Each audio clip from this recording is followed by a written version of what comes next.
Assalamualaikum warahmatullahi wabarakatuh. Selamat pagi anak-anak. Apa kabarnya hari ini? Karena hari ini hari Rabu, kita akan belajar IPA lagi. Materi baru, siapin alat tulisnya. Jangan lupa berdoa supaya ilmu yang kita dapatkan hari ini bisa bermanfaat di kemudian hari. Hari ini kita akan belajar tentang cahaya dan alat optik dengan sub materi yaitu sifat cahaya dan proses pembentukan bayangan. Simak video ini dan jangan lupa dikerjakan tugasnya. Anak, cahaya sangat penting untuk kehidupan kita. Tanpa cahaya, tidak akan ada kehidupan di bumi ini. Untuk melihat memerlukan cahaya. Coba kamu pejamkan mata kamu. Maka kamu tak akan melihat apa-apa. Karena untuk melihat memerlukan cahaya.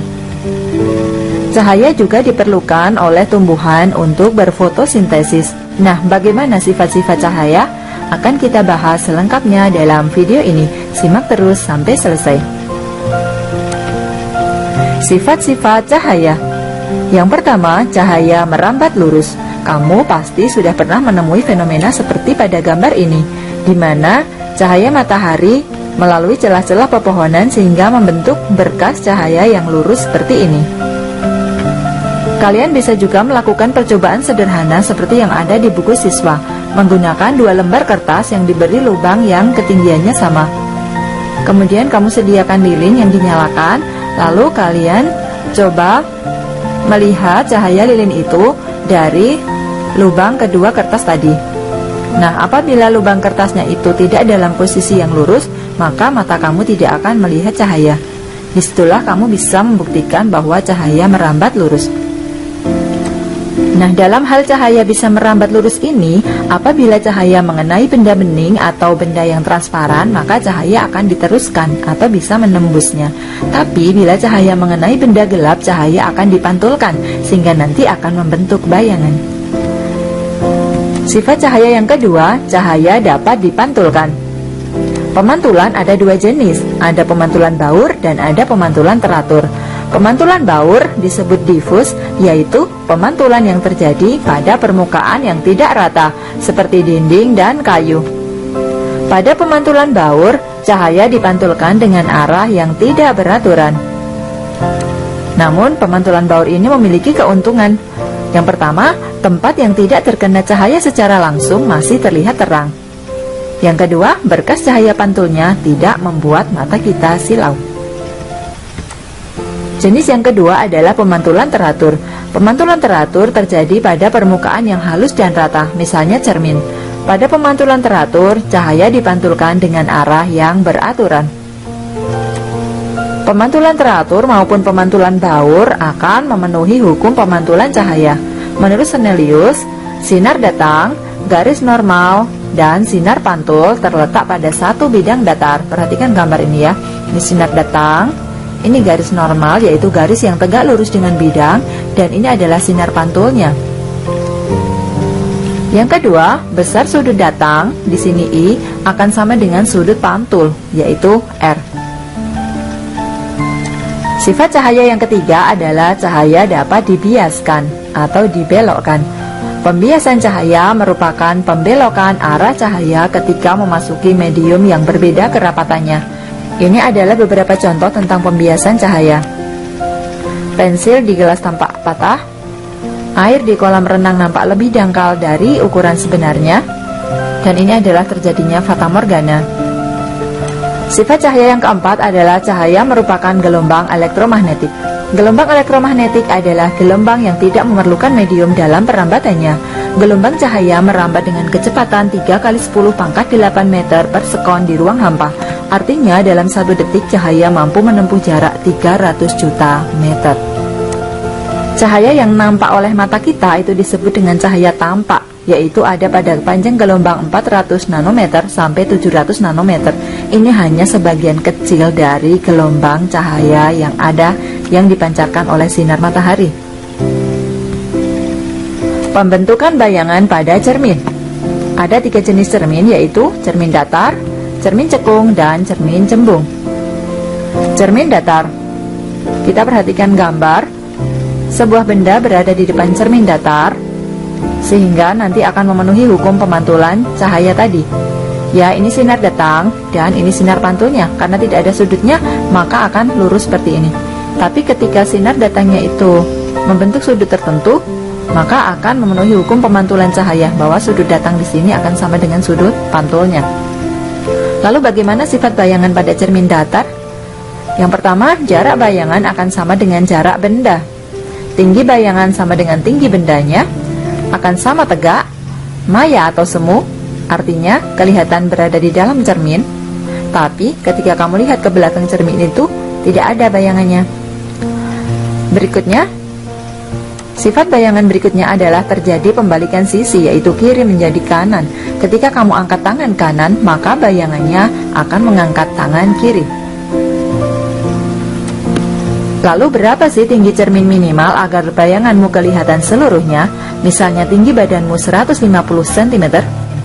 Apakah kamu harus menyediakan cermin dengan tinggi 150 cm juga? Ternyata tidak loh anak-anak. Kita hanya memerlukan tinggi cermin minimal setengah tinggi badan kita. Sehingga apabila tinggi badanmu 150, maka tinggi cermin minimal adalah setengah kali 150 atau cukup 75 cm saja. Tentunya kamu harus agak mundur. Cermin datar gabungan. Cermin datar gabungan artinya dua buah cermin datar yang digabung membentuk sudut tertentu. Apabila sebuah benda diletakkan di depan cermin datar gabungan tersebut, maka jumlah bayangan yang terbentuk akan tergantung besarnya sudut kedua cermin. Bisa ditentukan dengan rumus N sama dengan 360 per alfa min 1. Keterangan N adalah jumlah bayangan, alfa adalah sudut kedua cermin. Contoh pada gambar ini, sudutnya adalah 90 ya, di sini siku-siku, maka jumlah bayangannya N sama dengan 360 per alfa min 1, berarti 360 per 90 min 1. 360 bagi 90 adalah 4, dikurangi 1, 3, berarti jumlah bayangannya ada 3. Kalian bisa membuktikan dengan menggunakan dua buah cermin yang membentuk sudut 90. Semakin kecil sudutnya, nanti jumlah bayangan akan semakin banyak. Cermin cekung. Cermin cekung adalah cermin yang permukaannya melengkung ke dalam. Cermin cekung disebut juga cermin konvergen karena mengumpulkan sinar. Cermin cekung disebut juga cermin positif. Pada cermin cekung ada yang namanya titik vertek, titik O ini perpotongan antara cermin dengan sumbu utama, disebut dengan O. Kemudian ada titik pusat cermin disebut M. Ada lagi adalah R, yaitu jari-jari kelengkungan, jarak O sampai M. Kemudian ada lagi titik fokus F, sehingga jarak O sampai titik F ini disebut dengan F kecil atau jarak fokus. Jarak fokus F nilainya adalah setengah dari jari-jari atau setengah R. Kemudian misalnya ada benda yang diletakkan di sini, maka akan muncul S, jarak benda. Dan nanti letak bayangan di mana sampai ke cermin itu akan muncul S aksen atau jarak bayangan. Nanti akan kita pelajari lebih lanjut di slide berikutnya. Menurut dalil Esbah, jarak antara dua titik tertentu pada cermin cekung dapat diberi nomor ruang. Seperti rumah kalian yang memiliki ruang-ruang, cermin cekung ini misalnya dari O sampai F ini disebut ruang 1. F sampai P ini sama dengan M tadi ya, ruang 2. Dan di belakang P atau di belakangnya M adalah ruang 3. Ruang benda ditambah ruang bayangan akan sama dengan 5. Kita coba ya. Apabila benda berada di ruang 1, di manakah bayangannya? Ruang benda ditambah ruang bayangan sama dengan 5. Ruang bendanya 1, berarti ruang bayangannya berapa agar bila dijumlah 5? Ruang bayangannya adalah di ruang 4. Jadi bayangan berada di ruang 4. Karena bayangan berada di belakang cermin, maka sifatnya maya, tegak, dan diperbesar. Selanjutnya, apabila benda berada di ruang 2, di manakah bayangannya? Kita bisa gunakan cara yang sama. Ruang benda ditambah ruang bayangan sama dengan 5. Ruang bendanya 2, ruang bayangannya berapa? Biar bila dijumlah 5, bayangan di ruang 3. Ya, ruang 3 menjadi membesar ya, 2 menjadi 3, berarti membesar, menjauhi cermin, semakin besar. Karena bayangan di depan cermin sifatnya adalah nyata, terbalik, dan diperbesar. Untuk cermin cekung, kalau nyata dengan terbalik, ya. Kalau maya dengan tegak. Bila benda berada di ruang 3, di manakah bayangannya? Ruang benda tambah ruang bayangan sama dengan 5. 3 ditambah berapa biar jadi 5? Jadi bayangan berada di ruang 2. Di sini mengecil karena 3 jadi 2, mengecil kan? Karena bayangan berada di depan cermin sifatnya akan nyata, terbalik, dan diperkecil.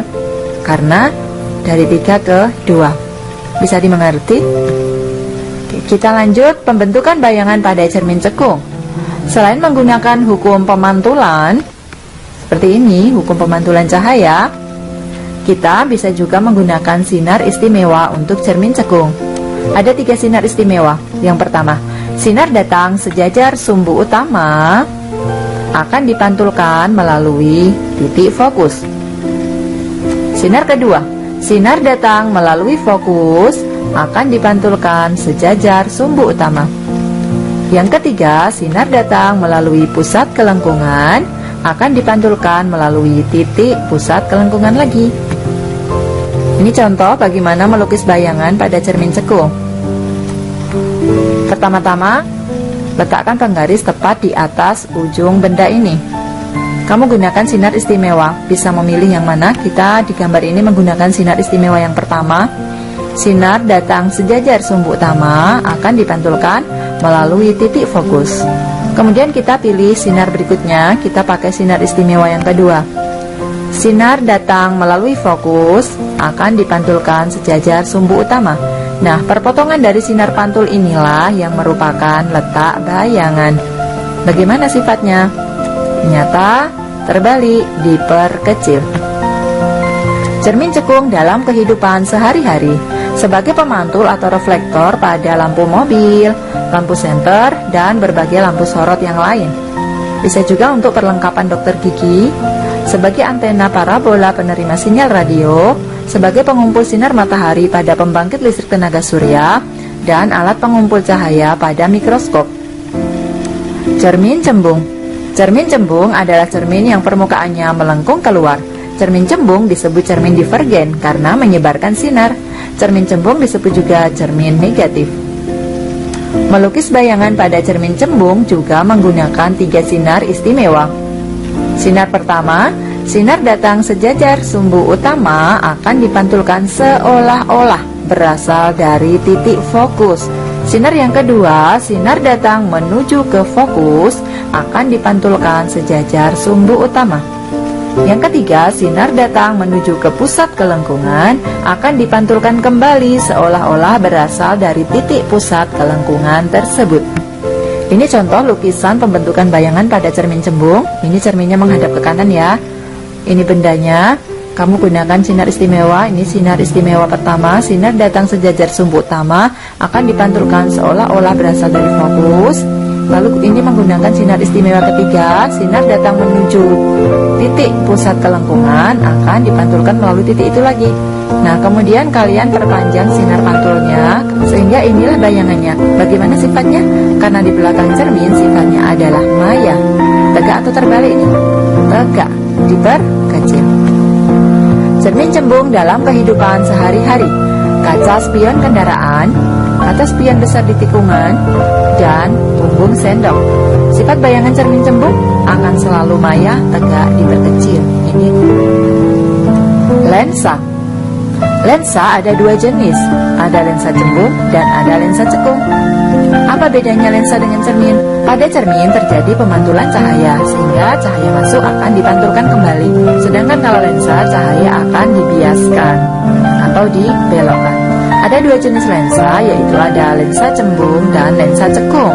Lensa cembung disebut konveks atau lensa konvergen atau lensa positif. Karena apa? Karena dia mengumpulkan sinar. Ada lensa bikonveks, ada plan konveks, dan konveks konkav.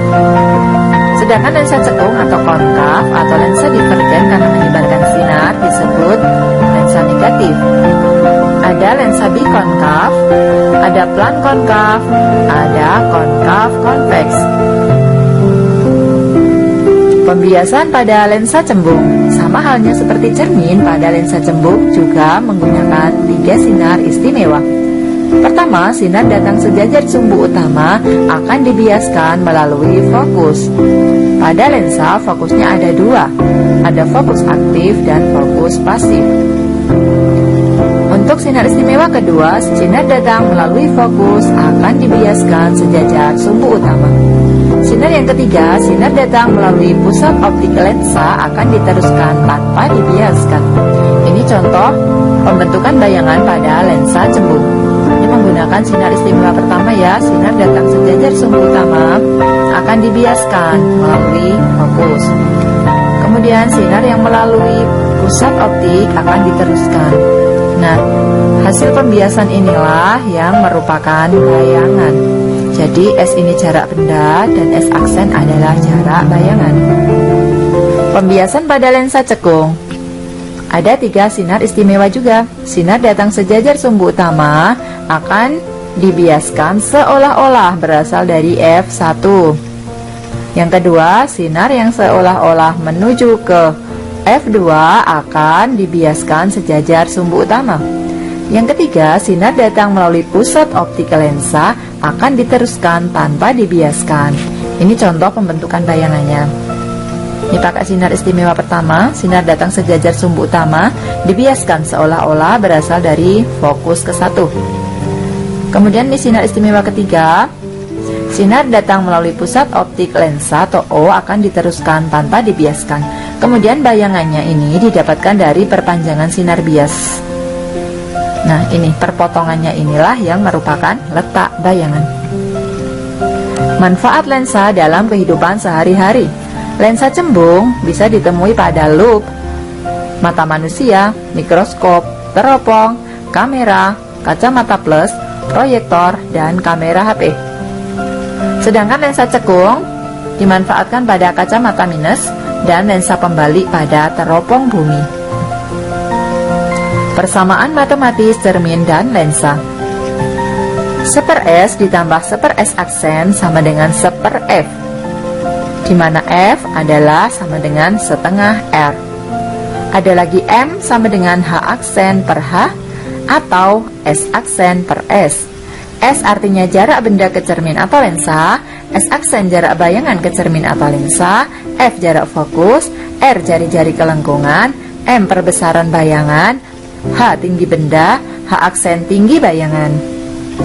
Nah, catatan untuk penentuan tanda pada nilai fokus apabila dia itu cermin cekung, nilai fokusnya adalah positif. Tapi kalau cermin cembung, nilai fokusnya negatif. Untuk lensa, kebalikan dari cermin. Kalau lensa cembung justru akan positif, dan lensa cekung yang fokusnya negatif. Itu yang perlu diingat. Kemudian khusus untuk lensa ditambah lagi persamaan menghitung kekuatan lensa atau P. P sama dengan seper F dalam meter atau 100 per F dalam sentimeter. Contoh soal ada di buku siswa halaman 191. Sebuah benda diletakkan di depan cermin cekung pada jarak 4 cm. Jika titik fokus cermin tersebut adalah 8 cm, berapakah jarak bayangan terhadap benda? Gambar dan sebutkan sifat bayangannya. Pertama, diketahui jarak benda S 4 cm, fokus F 8 cm. Tandanya tetap positif ya. Kalau positif tidak usah ditulis. Karena apa? Karena cermin cekung di sini nilai fokusnya adalah positif. Kalau plus tidak perlu ditulis, tapi kalau min wajib ditulis. Yang ditanyakan jarak bayangan, S aksen, dan gambar serta sifatnya. Nanti akan kita gambar. Kita jawab menentukan S aksen dulu dengan persamaan cermin atau lensa. Seper S plus seper S aksen sama dengan seper F. Sehingga 1 per 4 ditambah 1 per S aksen sama dengan 1 per F. Lanjut, seper S aksen sama dengan nih seper 8. Kemudian seper 4-nya ini pindah ruas ke sana.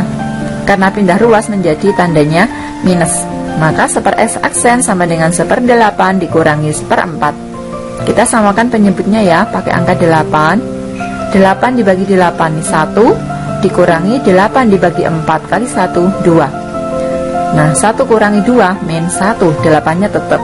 menjadi seper S aksennya adalah min /8. Itu masih seper S aksen. Yang kita butuhkan S aksen saja, maka kita balik ya menjadi 8/1, jadilah min 8 cm.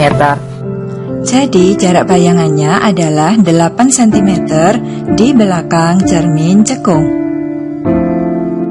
Karena berada di belakang cermin, bayangan bersifat maya. Dalam melukis bayangan, perhatikan di sini jarak fokusnya 8, berarti segini 8. Lalu letak bendanya itu 4 cm, berarti ada di ruang berapa kalau 4 cm? Ada di ruang 1. Kemudian kita lukis menggunakan sinar istimewa. Sinar datang sejajar sumbu utama akan dipantulkan melalui fokus. Kemudian sinar datang melalui fokus akan dipantulkan sejajar sumbu utama. Lalu mana bayangannya? Nah, kita perpanjang dulu sinar pantulnya. Nah, setelah diperpanjang, kita akan menemukan perpotongan kedua titik dari perpanjangan sinar pantul ini. Nah, inilah letak bayangannya. Jadi, bayangan bersifat maya karena di belakang cermin, tegak, dan diperbesar.